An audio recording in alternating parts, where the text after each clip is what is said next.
projector normally is so people can see. Welcome!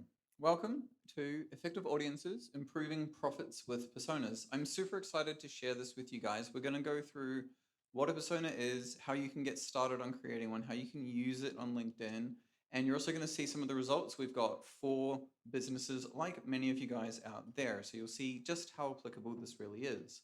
But before we dive in, a little bit about us. So here's some interesting things about me. I also like surfing, long walks along the beach, and dogs, specifically huskies.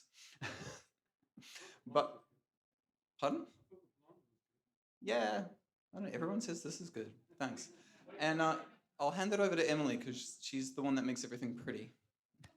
Hi, guys. I'm Emily Page. I am the creative director at Ekoh Marketing, and I am the one who's created our workshops to create personas for our customers because I saw a need to help our customers understand their audiences better. So we were having some issues with them trying to figure out who to target on Facebook or who to target on LinkedIn. And we decided to create a nice workshop for them to go through. But before we start, I have a question for you. Are you making your marketing more expensive by not using personas? You might be thinking personas are for big corporations with big marketing budgets. And how are customer personas relevant to my small business? Well, we've worked with quite a few different small businesses and had some amazing results. One of my favorites is Lova, a small little chocolate company based in Melbourne, basically just one woman in her kitchen making delicious chocolates. We worked together to create some customer personas and decided to do a last minute Father's Day campaign. So we had a few weeks and we threw together some imagery and some copy based on the personas we had created. And we're able to get a 2.46x return on ad spend, and it probably would have gotten a lot better if we would have had time to optimize. But because Father's Day is a day of the year, we had to turn off the ads to ensure delivery. So we would have tried to optimize the campaign more, but Father's Day only comes once a year. So, what is a customer persona? Well, they're fictional avatars, which is basically just a made up character based on your actual customers. We use them to help humanize your audience. We like to target your ideal customers. These are the customers that you would love to work with, that if you could just have more of these customers in your business, it would make everything better. They also represent a segment of your audience, whether it be a certain job title or a certain type of lifestyle they're in, whether it be a mom or a tradie. What is the purpose of a persona? We use personas to help people better understand their audience. It also helps with building trust as well. That, excuse me, helps with consistent messaging and addressing common objections as well. So when you have objections, you can better get around them by knowing the customer and knowing what they're going to bring up in the meantime. So instead of having to have them bring up the objections, they actually are able to um, address them and create content around that. So that way you're speaking more before they come up. What, let me go back. Also, targeting is one of Caleb's favorite things to do on Facebook and LinkedIn. And when you know your customers better, you're able to target them better, whether that be through advertising or creating specific landing pages that are created to speak directly to that customer rather than having to go through your entire website to find what they're looking for. Making an emotional connection is also important because you're able to create better copy that resonates with them and also uses imagery that more emotionally connects, whether that be a mom who has 3 kids or someone who enjoys golf on the weekends. What makes a persona? Personas are made up of lots of different parts of data. We use data such as demographics, like age, income, number of children, psychographics, such as interests, goals, and habits, user behavior, which might look like how often someone purchases your product or how long they take to make a decision before they purchase. Also, when are they online? We notice with moms specifically that they tend to get on Instagram around 9 a.m., which is when they drop the kids off at school. And then again at 6 or 7 at night when they put the kids to bed. So if you're trying to target moms' personas, this was the best time to post because there would be more engagement because it'd actually be there. Pain points, whether they have lack of time or lack of knowledge around a certain subject. Because if they have a lack of time, you're able to create a better product that saves them time. And if they have a lack of knowledge, you're able to speak to that and help them understand what they don't understand. And motivations. Is it the cheapest product? Is it the best quality? Does it solve a problem? Or does it provide an experience I'd really like to have? And then we have the benefits of personas. We like to help our clients create tailored content that speaks directly to their personas. This helps them get through the noise that's currently in the marketing channel because how many Facebook posts and Instagram posts do you scroll through before you find something you resonate with? It also improves customer service because you're able to foresee their concerns and you're able to go around and address their anticipate their needs and manage their expectations. We worked with a customer in Noosa that was a fast fashion brand, and they were able to create a persona called Shopaholic Sally. Now, Sally spent money with them consistently, and she would often call up and be like, "You know that order I just had? Well, I have more in my cart, and before I purchase, are you able to put them in the same shipping because I want to save on shipping?" And so we were able to create a procedure for them to be able to allow this regularly so they knew what to do when she would call. More effective marketing is a great benefit of personas. Caleb has recently had a win with this in a side project he's been doing with a friend that they asked me to do some design work around designing a logo and a couple of different things for the website.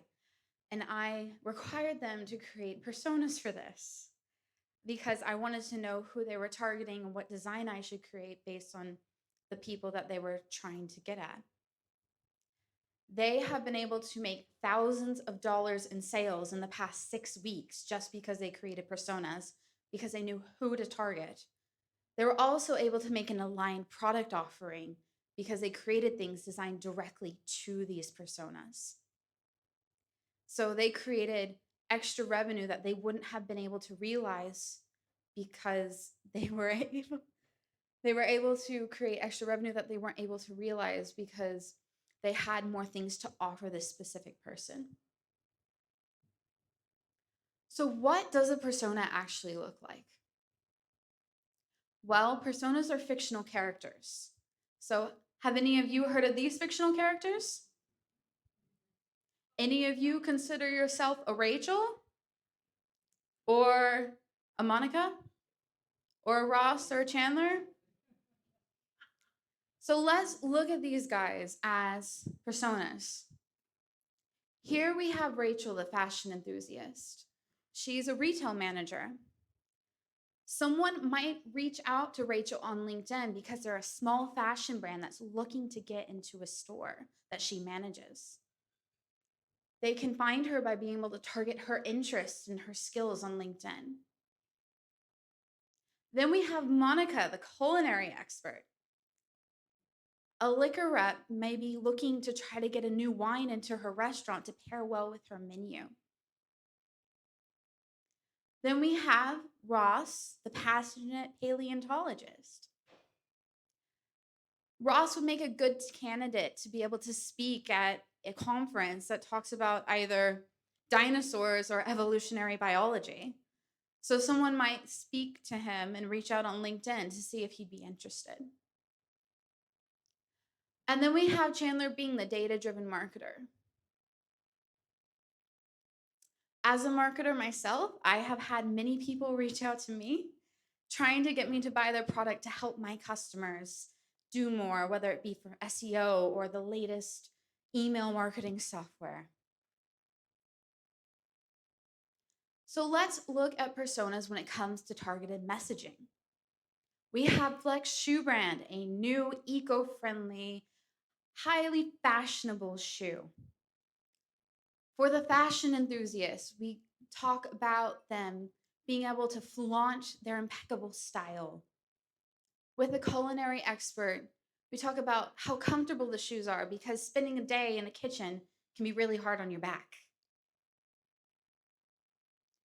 And then when it comes to the passionate paleontologists, we call to their sense of adventure and their inner explorer while still being eco conscious. And for the data driven marketer, we want them to maximize their professional impact. So we've talked about fictional characters, but how do personas work in the real world? Well, Caleb is here to show you some real results we've gotten from real clients. May I have the clicker, please? She's wonderful. I'm very lucky. So who wants to know how this actually works? Yeah? That's the whole thing, right? Okay, that's backwards. That's forwards. Very good. So our Shopaholic Sally that Emily mentioned. This is an extract from the full persona. This is most of the stuff that's specifically relevant to what we're going to get into on LinkedIn. And what was really interesting for this client, aside from the wins that Emily was talking about, was the fact that they ended up with like 9 personas. 6 of them were on Pinterest. They weren't spending a cent on Pinterest. So guess what they did? They took their Facebook budget and went, let's take some revenue from over here, put it on Pinterest, replicate what we're doing on Facebook, and hello, here's another $10,000 to $20,000 a day. Who likes that? Yeah. Just from doing the exercise. So who knows what ChatGPT is? More people than we were thinking. Fantastic. So for those of you who don't know, ChatGPT is what's called a large language model. It is effectively an incredibly smart prediction machine that you can talk to like it's a human. It will do its best to understand what you're saying and then give you a human readable response. I took that information that I just showed you for Shopaholic Sally, I put it into ChatGPT 4 to be specific, and I said, please give me a LinkedIn post for our eco-friendly, sustainable shoe brand. And that is what came out in about 15 seconds. Now, I wouldn't post this, to be really clear. I wouldn't post any of what I'm about to show you, but anyone who's ever tried to write copy and has stared painfully at a blank screen, this is a much better place to start, right? So here we have Expert Eddie. This is what Emily was alluding to earlier. This is for a side project of mine. I've worked with this kind of person before, and I knew that I wanted to work with them again. And all we did for this business is we went, okay, who do we want to work with? Let's make those personas. Let's get some initial digital assets. Thank you, Emily. And let's go to market with some products that we think are going to appeal to them.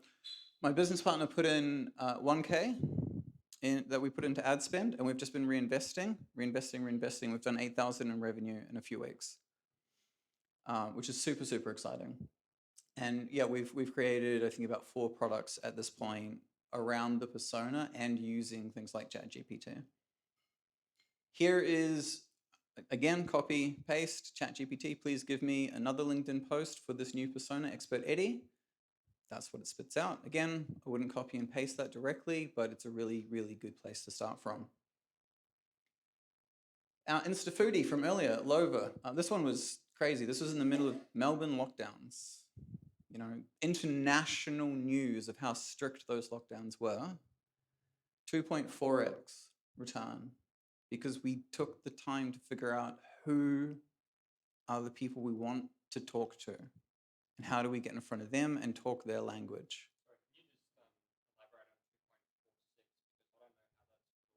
Oh, cool. So she put in like for that particular ad set, I think it was around $200, maybe close. The whole thing was about $300, and she got $800 out. So whatever you put in, the return on ad spend is like, I'm going to spend $1,000. If I get $1,000 back, I have a return of one. If I get 2 grand, two, right?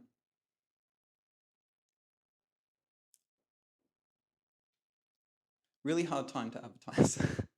Fortunately, it worked, and it worked, I think, because we were able to specifically target, get the messaging right, get the photography right for the creatives, and when you do all those things, magic happens. Yeah. Yeah, it was. It was ridiculous.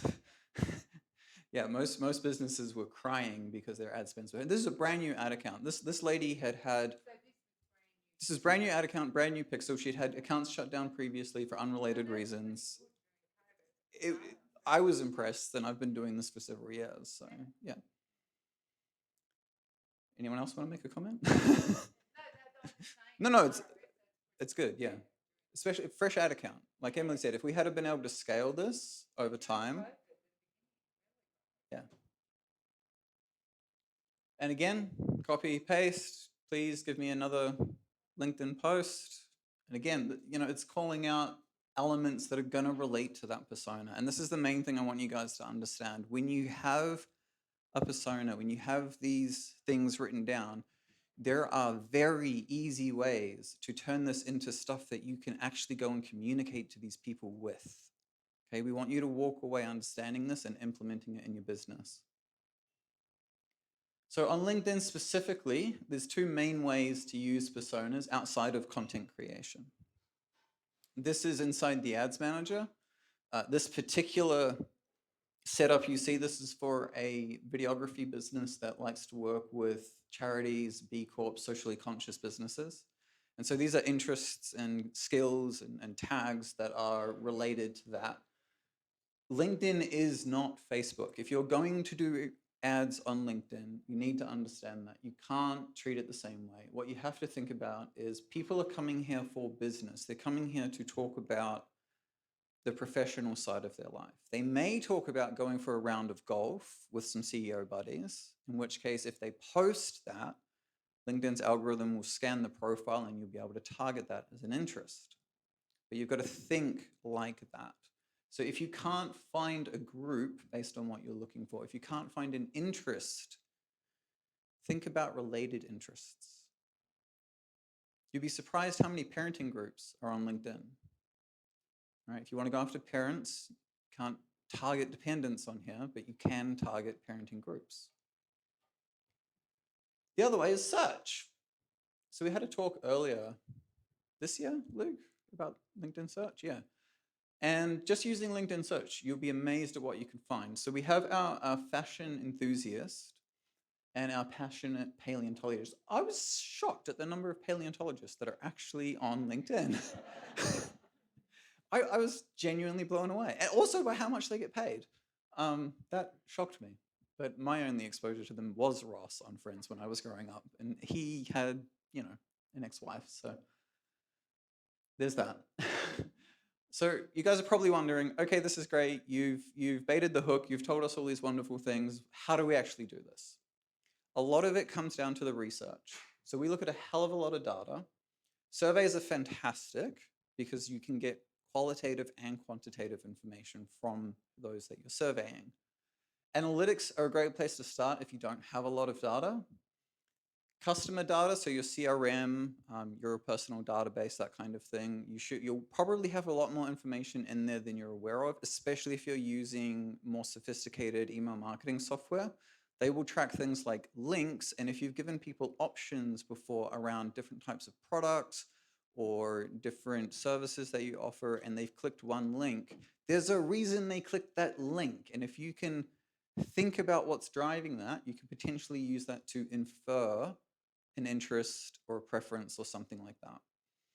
Demographics, psychographics, Emily mentioned these. Preferences and brand alignment is a good one as well. What other brands do I think these people are going to like, and do I align with those? How can I align with those so that I'm personally more appealing? Once you've got all this data, the next thing that we personally do with our clients is we find the motivations. So we don't go straight to cutting these things up into segments. We take time to figure out what is actually motivating these people. What are their pain points, their goals, their dreams, beliefs, all those things. Dependence is a really, really interesting one. You may not think of dependence as a motivating factor, but one thing that I know happened for me when I had kids was everything changed. Literally everything. There was life before kids, and then it was life. Your priorities shift. But this is not always true for a persona. So it can make a difference, but it doesn't always. So it's something you want to look at to see if it makes a difference, because you may have two sets of people that are almost identical. And if it doesn't make a difference, great. One persona, one set of messaging. If it does, okay, use two. Not a big deal. And the last thing we do is we find the commonalities, the overlaps, the clusters. And we do that just by looking at the data and going, okay, on this survey, we had 100 people respond this way, 200 this way, 50 this way. These are some pretty good places to start chopping things up, and we build them out from there. But another thing that's really important to think about is the buying behavior overall.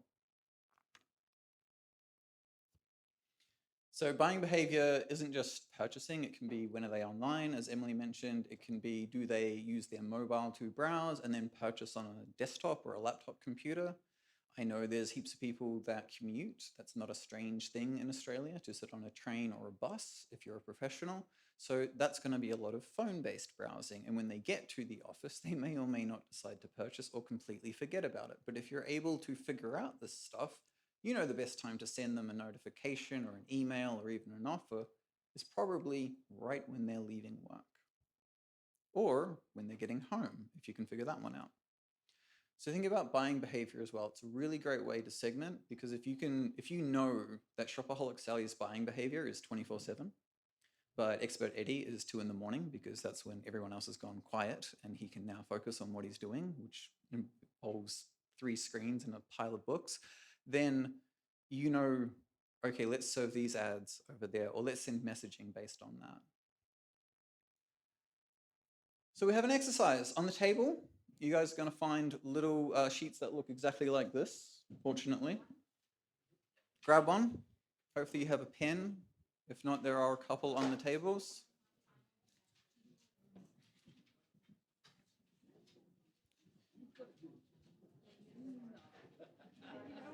You guys are going to be lucky.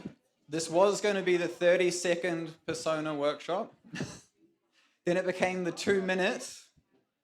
Now we're going to give you a little bit more time.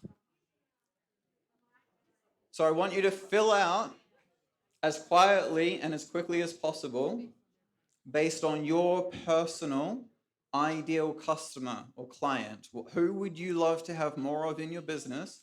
Fill out as much information as possible in the next few minutes. If it gets loud, I'm going to assume you're done.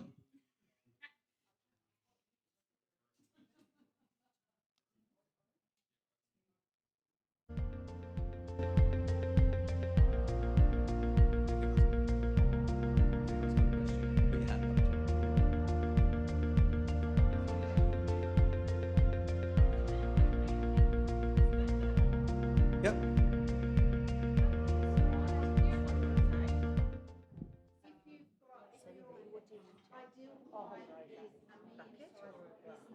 Okay, for B2B.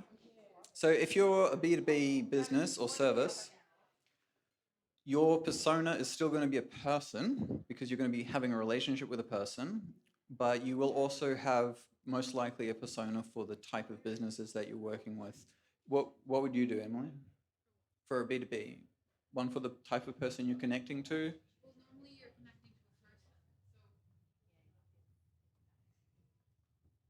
Normally, a person's the gatekeeper, and those are the kind of people that you want to talk to because you have to get past to the gatekeeper.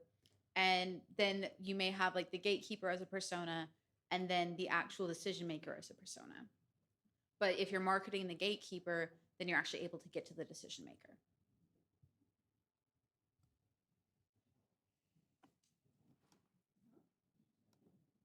This is going to be the quietest exercise we've ever done.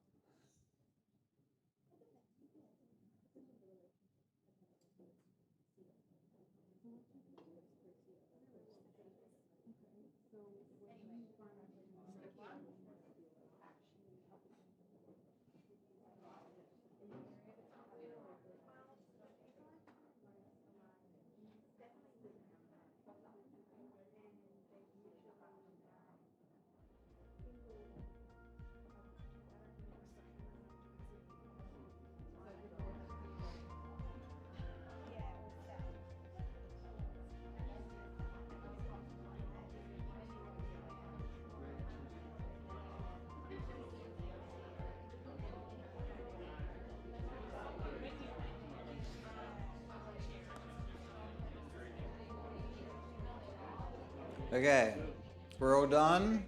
Sounds like we're all done.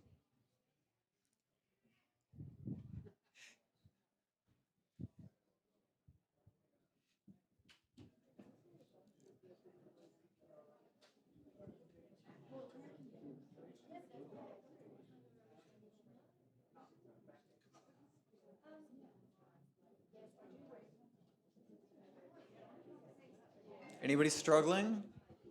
Any questions? Yeah? So, interest for a COO. As in Chief Operating Officer? Yep. Well, what do you think they would like? Well, that's what we're looking at, like that. What do you want them to like? Personal development, business Okay, development. so someone who's a CEO.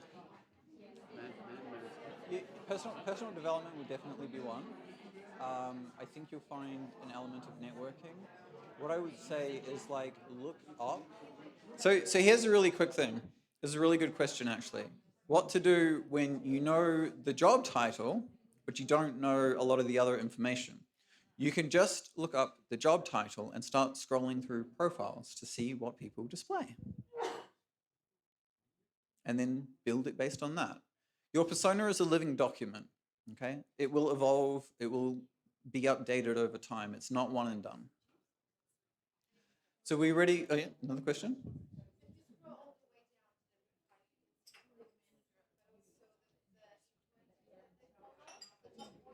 Yeah.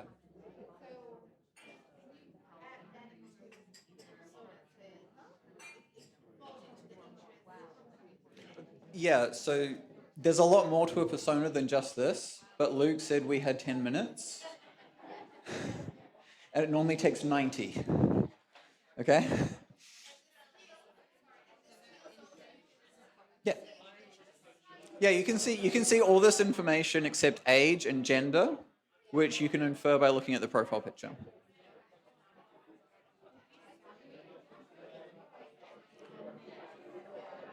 Okay, cool. Let's move on to the next step, please, because I want you guys to get value out of this. I know there's a step 2. Are there any more questions before we move on to step 2? I need to show you something before we move on to step 2. I'm going to smack someone in the head. No, it's okay. I won't actually hit you. Okay. I have kids. So earlier we saw our fashion enthusiast. This is the actual search I used. Okay? We're going to build one of these. This is a Boolean search. I searched for retail manager, customer service, because I figured that was something she'd probably be good at, and fashion, because, well, she's a fashion enthusiast. I got thousands, like 5,000 results, and that's just because I don't have sales nav and other stuff. So to make it a little bit easier, here's a visual representation of how this logic works. I'll run you through it real quickly. If you have an interest or a job title that has more than one word, like customer service, you want to put that in parentheses. If you don't, and someone has said, oh, I was a customer at this restaurant or this business, and the service was really bad, it's going to show up if you don't quote it. If you quote it, sure, if they say they have really bad customer service, it will still show up. And that's where other filters can come in to help you. And is a really, really good one to get more and more and more specific, because it means each of the elements need to be true. For example, we've got e-commerce director and e-commerce manager. They're effectively the same thing, just a different way of saying it. Another example would be if you're interested in people who work in gardens, you might say gardener and landscaper. Sorry, that would be or. So if you want someone who is either a landscaper or a gardener and you don't care which, then you could use or. If you want the and, yeah, so e-commerce director and fashion, we've got the or there. I got confused. There you go. And is required, either one of those first two is optional. And not is really, really helpful. And I apologize in advance to any accountants in the room. Whenever I do LinkedIn searches for our business, I always say not accountant, not CPA. And this is because accountants and CPAs have got really, really smart on LinkedIn. And they say, I am an accountant for e-commerce businesses. So when I search for e-commerce businesses, I get 300 accountants, unless I use the not filter. Does everybody understand that? So the brackets are a way of creating a condensed list. So you may have, let's say there's a whole bunch. This is going to happen for some of you. So thank you. This is a really good question. This is going to happen for some of you. You're going to think your query is gold. It's amazing. You're going to put it in and you're going to get 3 scrolls down and you're going to say, this person has nothing to do with what I'm looking for. Why? And this will be the random words or the random elements actually are there. They're just not there in the way that you're thinking. And so what you can do is you can look for commonalities and you can start to build a list of exclusions. The parentheses let you say any condition in here, so you can have a list of nots or ors or whatever. Any condition in here. So it's like grouping those together. So to give you the example, e-commerce director or e-commerce manager, it's either of those needs to be true and the fashion, right? If I didn't have that, I would have to say e-commerce director and fashion. No, then a separate query for e-commerce manager and fashion.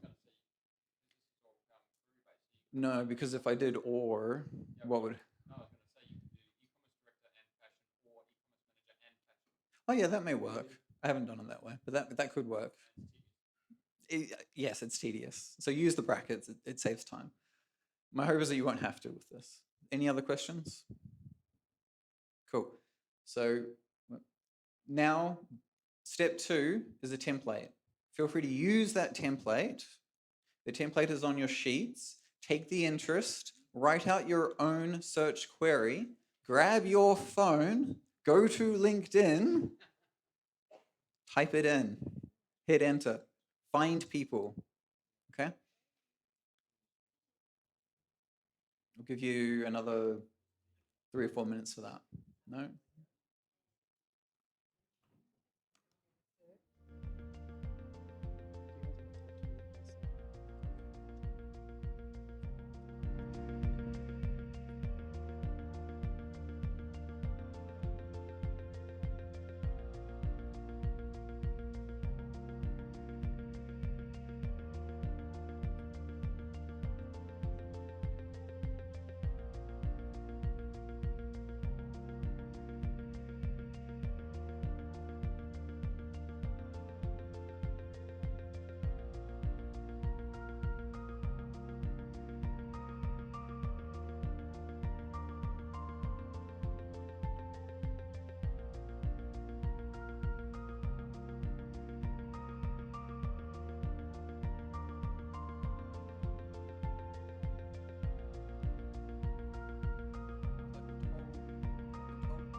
Tomorrow, tonight, and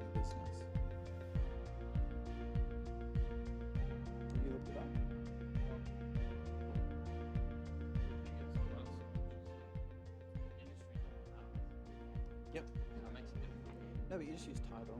So COO. Yep. So I would do COO to bracket COO or quote Chief Operating Officer quote or CEO quote or Chief Executive Officer. Yep. Like you'd really start building it out like that. That'll give you a list of the C levels. If you use Sales Navigator, you can just filter on C level, Okay.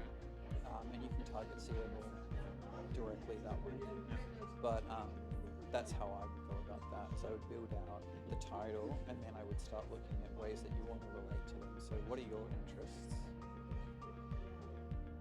My interest is actually delving into people's worlds to understand how they perceive No, but what stuff. do you do for fun? Do you go sailing? Do you surf? Do you snowboard?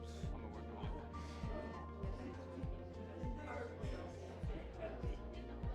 Do you ride a bike? Sorry? Do you ride a bike? Not really, I work. I'm a workaholic and I still have hobbies. What about you? Sewing. Sewing? But it has nothing to do Yeah, it's probably not quite the If I go looking at old It's an hobbies, outlier. motorbike riding and snowboarding, things you can talk about, right? Ways you can relate to people. So I would do those searches, and then I would find snowboarding, and I would see how many come up, because you can message them directly and say, the last season at Powderhorn was freaking amazing. I saw you were interested in snowboarding, and you're a C level. I'm thinking about putting a retreat together. Is this something you'd be interested in? Doesn't matter if you put the retreat together or not, you've gotten in for the conversation, and it was an interesting talking point.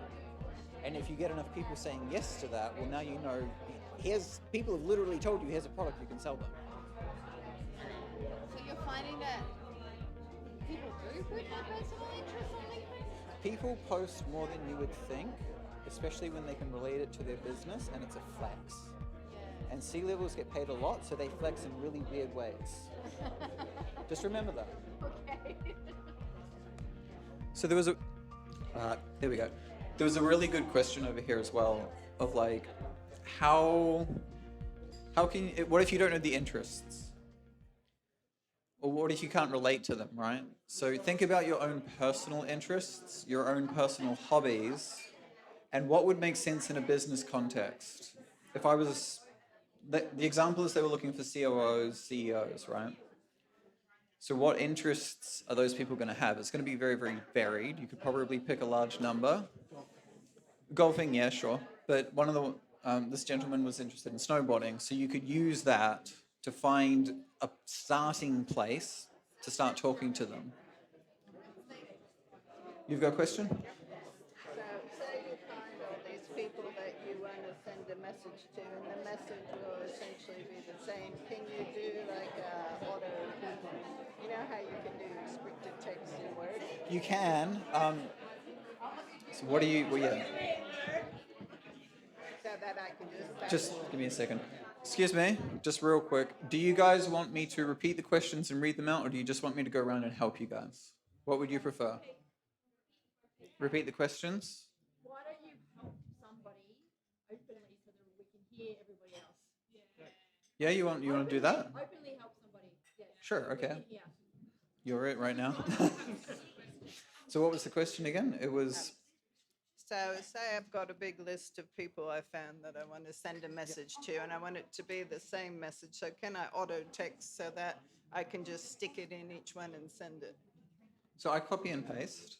You already. can use tools, however, LinkedIn heavily frowns on it, so I wouldn't personally recommend it.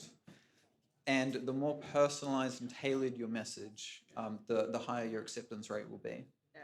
So if you just have your basic message, but you put a bit about each who you're writing to above it, can you not have it that you just grab it from somewhere and drop it? You could, so you could grab your contact list, you could put it in a sheet, you could use, I don't know how much I'm allowed to say about how much is automatable, but you can automate almost everything these days, just between you and me and the people listening. No one else listening. No one else is listening? No. Auto GPT. Between us girls. Just between Oh, us, darling. like, worked really well for me for what I'm doing. I went owner and garage door. No, no, Honestly, I don't need no, we're helping. owner and garage door installer, but I wanted Sunshine Coast. And then when I put and Sunshine Coast after that, it went crazy. So what did I do wrong? This is actually this is really good. So this is going to help a lot of you. Yeah. How do you narrow the search to location? Yeah. If you scroll along the side, there should be. Oh, we can't. There's normally a way you can filter by location. Oh, if you select people, Oh, you yeah. can then go to location and put in Sunshine Coast if you want to do face to face. No, thank you. That's Who's next?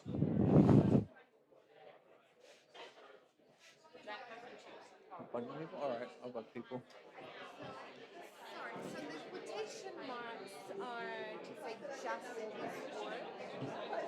Is that what they filter? The quotation marks effectively say exactly like this. So it's an exact phrase match. Okay, Yeah. yeah. And then the parenthesis is the bracket is Everything, so I need to get a true or false from inside these brackets, is how that's interpreted.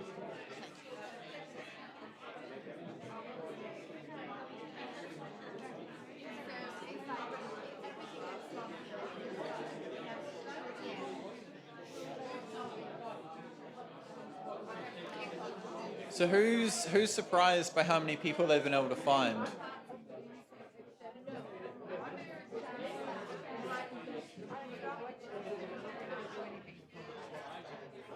Who's surprised by how specific you can get? Has anyone done a query that's got less than 100 results? You have? I don't really know what I'm doing. Do you want help? I find it really hard to find a persona because when I started my business, it was 45. Like I did it. It was 45 women. Da da da da. But I attract people from like all ages and all aspects of their problems. So it's really really hard to chunk that down. I'm going to respond to that. Yeah. So, Paula here has a wonderful, shall we say, situation that many of you may find yourself in. What if I can serve everyone? Can everyone just lower it a little bit, please? A little bit more. Shh, shh, shh, shh. Look, thank you, thank you. So Paula asked a great question. What if I can serve everyone? And she didn't actually ask that. She's smarter than to ask that particular question. But that is a question we get asked a lot. What if my product services everyone? First of all, it doesn't, I promise you. Does it? Yeah, not under 18, right? So it's not everyone. So personas are not you excluding people. And this is something a lot of businesses have issues with, is they feel I have to exclude people.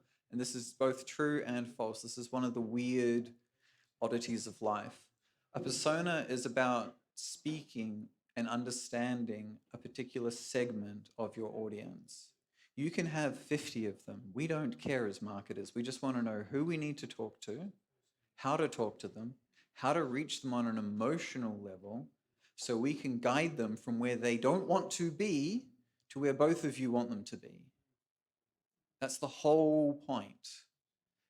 And it gets a hell of a lot easier when you take the time in advance to go, well, this year I feel like working with, I don't know, surfers because I do. So I'm going to build a persona for surfers. And now you have that, so you can write that messaging, you can focus on that. It doesn't mean you exclude everything else. If someone who's not a surfer comes to you and says, hey, I need your service, you're not going to say, oh, I only work with surfers. No, it's money. They're there. They're asking you for help. Talk to them. See if you can genuinely help them. And maybe if you get enough of those, you can go, here's another persona. And we've done this to break into new markets. We've done this to create new lines of products for businesses that they can serve their existing customers with. That's found revenue. You know how rare that is for businesses to just find money on the table? It's not that rare. You guys leave it on the table all the time because you don't do this stuff. You're not excluding people. You're focusing. And you can always build more and more and more. And also, when you look at their individual needs, if you can segment based on needs and why they're purchasing from you, you may be able to serve everyone, but why are they buying from you? And so, when you're speaking to the purpose of them buying from you, you're able to connect to them better and help them move through the process faster. And one thing you'll find, here's a general rule, you will have more than one persona. When we work with businesses that have products, typically we find there'll be at least 3 personas per product. Now, inside that business, if they're serving a particular market, there may be some overlap, but you'll find it's not uncommon to have 5, 10 personas. We're focusing on one because of the limited time we had, but you can take this home, replicate it, do it again. And actually, at the start, where's the clicker? Here's the clicker. Yeah, we'll move on to this. So by using personas, you can find people on LinkedIn that are your ideal customers. Like really wide eyes here. You guys found some people, yeah? Yeah. COOs. How do you find COOs? LinkedIn. And you can create messaging to emotionally connect. And you just heard my little rant like 3 minutes ago, 30 seconds ago. Emotionally connecting to people is how you build that relationship. It's how you get a foot in the door. And the persona helps you do that because you look at it and you go, okay, how do I relate to this person? If they were sitting next to me, how do I have that conversation? And then you can have that conversation because you now know who you're talking to. They're not a stranger anymore. It's easier. In the original presentation that we put together, I had a joke on one of the slides. It was just a placeholder. It was, does anyone smell popcorn or have a friend named John? And it was a joke because as a hypnotist, as many of you probably don't know this, I have trained as a hypnotist. There's a joke about smelling popcorn. Can anyone smell popcorn? You can? You should probably go to the A&E. It's a state break, right? It makes you stop. It makes you think, right? And this is also a tactic we use in marketing. If you've ever heard someone say you need a thumb-stopping image, that's because people scroll with their thumbs, and you need to stop them from doing that. So you need something to catch their attention.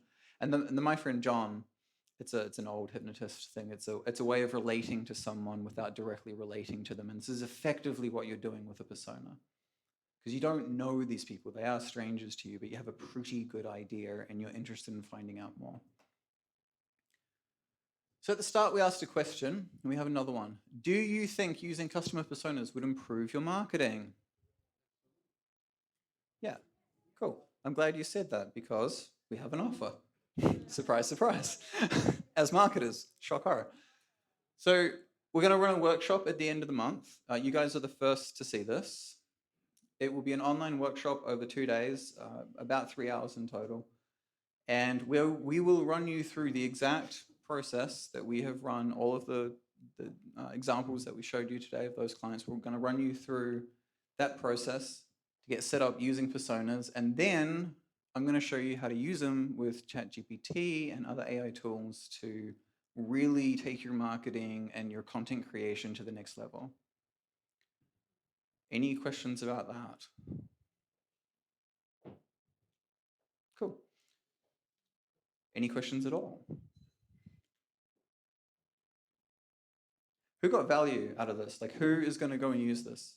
Great. That's fantastic. The people that didn't raise your hands, why? What did I do? No, not everyone is going to do this. Not everyone is going to get value from this. And not everyone's customer is on LinkedIn. However, what you will often find is if you take the time to research your customer with a persona, you will be surprised where they showed up. Just remember, Kobomo, which is the fast fashion brand in Noosa, an extra $10,000 to $20,000 a day just by taking, well, it was about a 2-day process to go through them all. It took a few weeks to go through and do them all, but she took the time to do that. She was already doing like $3 million a year in revenue, and she still took the time to invest in personas, and it opened up more opportunity. Can I just say something to back that up with you with some of your be aware. I've had an e-commerce, no, I just talk so loud. I always don't like microphones. No, but to back up what you said, and LinkedIn is a new avenue for me because my second business I'm doing, but my first business is online wine accessories. So that is probably more targeting Insta, Facebook, a lot of different things. But what you just said was very true, and I want to share that because if I target it on LinkedIn, every person that needs to drink wine and improve the quality of their wine, that will triple my business. And that's why I just wanted to actually add that to some people thinking here that may be thinking their business is not for LinkedIn. It actually is, everything is for LinkedIn because as you said, anyone that's in a business is there. Everyone is a business is doing a product, whether it's a toothpaste, a wine accessory, or trying to grow something else. So I just want to add Thank that. you. Yeah. And the other thing is, if people are active on LinkedIn, there's probably a reason. They're probably employed, which means they probably have money, which I think you want them to have if they're your ideal customer. I'm just saying.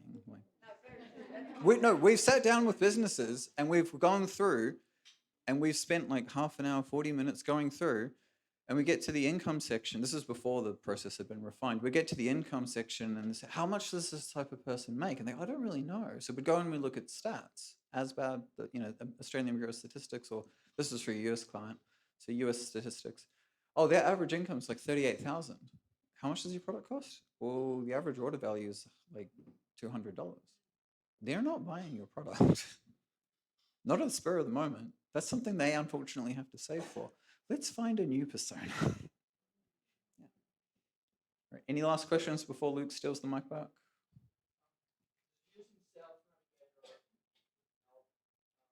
Sales Navigator basically lets you turbocharge this. You get access to more results, you have more options, you can reach out to more people. There's a lot of benefits that this will complement.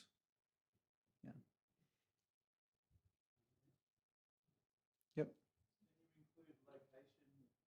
Yeah, so that came up earlier. So if you're looking for people, you need to, when you first do the search, LinkedIn gives you everything. It shows you people, but everything is available. You need to tap the people thing under the search bar, the little pill that says people, and it will then show you some different options, one of which is location. Sorry, I have one more question. Yep. So with this information, which is fantastic, and like I said, with one of the businesses I have, can I grab that information and put it on Insta? Because Yeah, absolute. That's the whole point. Yeah. So These are transferable. So it is Yeah. transferable. 100%. Those same folk on Insta. Yeah. Yeah, and the process of going, okay, here's my persona. How do I relate to them on Instagram? Well, I'm just going to say it's easy enough on LinkedIn to know someone's earning over 150 grand a year. How do I know that on Insta to transfer it across? Oh, well, this is brilliant. So here's a really good question. Start on LinkedIn. No, I'm not finished. But start on LinkedIn, find what engages those people, and just copy and paste that. Work it backwards, yeah, absolutely. Because, like you say, they're there, they have money.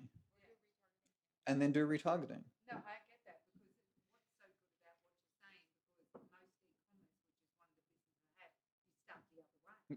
So this is really good reverse engineering. Right? Yeah. Any other questions?